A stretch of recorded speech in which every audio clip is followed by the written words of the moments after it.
You notice my Microsoft Excel is quite different because I don't have Control S, I don't have Control Z or Control Y. Instead, I have a different option. So which I'm going to teach you is trace precedent, trace dependent, camera. Okay. So how you want to insert this item over here? First thing is you go to file. Okay. You go to options. Okay. Can you see this window over here? Please type yes if you can see this window. Okay. I go to file, I go to option. Then what I do is I go to quick access toolbar. Okay, can you see this quick access toolbar? So I go here, I press all commands. And this is what I got. Okay, there are a lot of things over here. You can learn a lot. You can learn about the camera.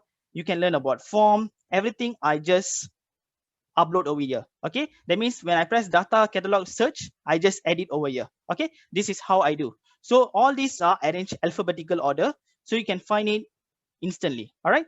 So now you may ask me, Alan, what is precedent? Apa function dia? All right. You might ask me.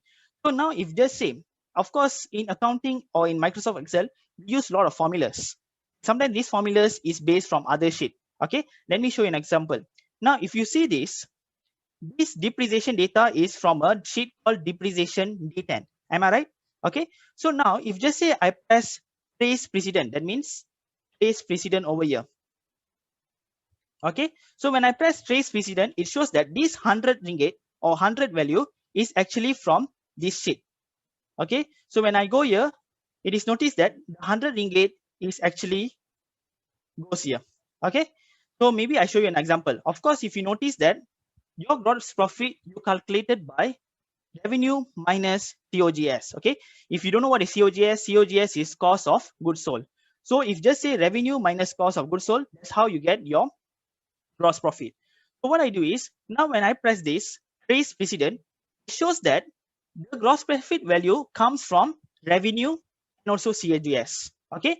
Meanwhile, if just say I want to press ROA, okay, for those who are not from accounting background, ROA is return on asset. So if just say I want to know where is these figures come from, okay, where is these figures come from, I just press trace precedent, and it shows that profit after tax and total asset affect this figure. Okay, so that's the function of trace precedent. Menunjukkan dari mana nombor ni datang, from where the number comes from. That is trace precedent.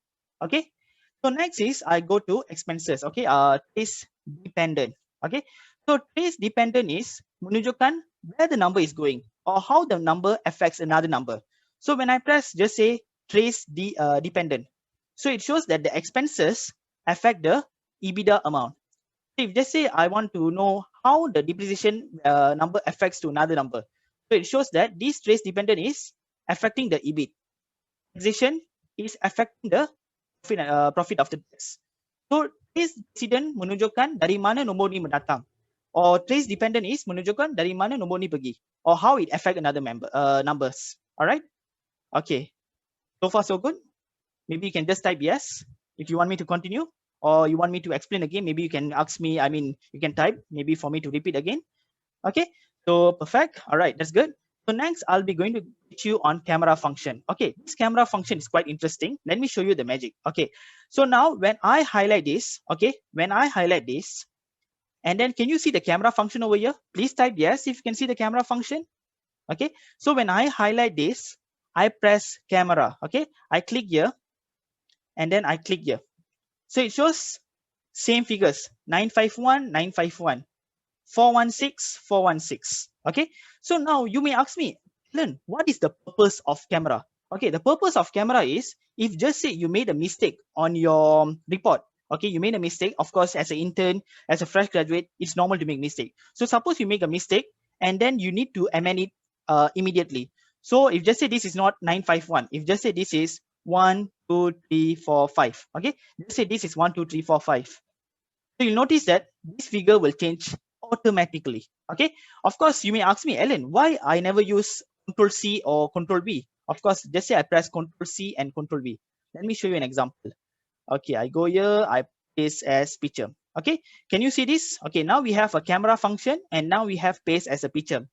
So now if just say I want to amend this, just say 9999. Okay, so you notice that this thing change. Tapi yang ni berubah langsung. Okay, let me show you another example. Maybe 1, 2, 3, 4, 5. Okay, when I press enter, this one yang berubah. Tapi yang ni berubah langsung. Okay, so that's why the camera function is it changes automatically. So you don't have to just say you want to update your report immediately. By just changing here, you can just change the output. Okay, so next I'll go to form. All right, so form control is this button over here. Can you see this? This is what they call as form. So now if just say I want to key in a system, I want to make it a input system. So by pressing, first thing is I have to highlight this. Okay, I have to highlight this. I press this form over here, and then I press OK.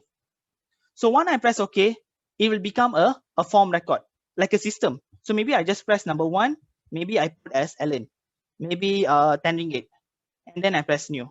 So it will be automated automatically.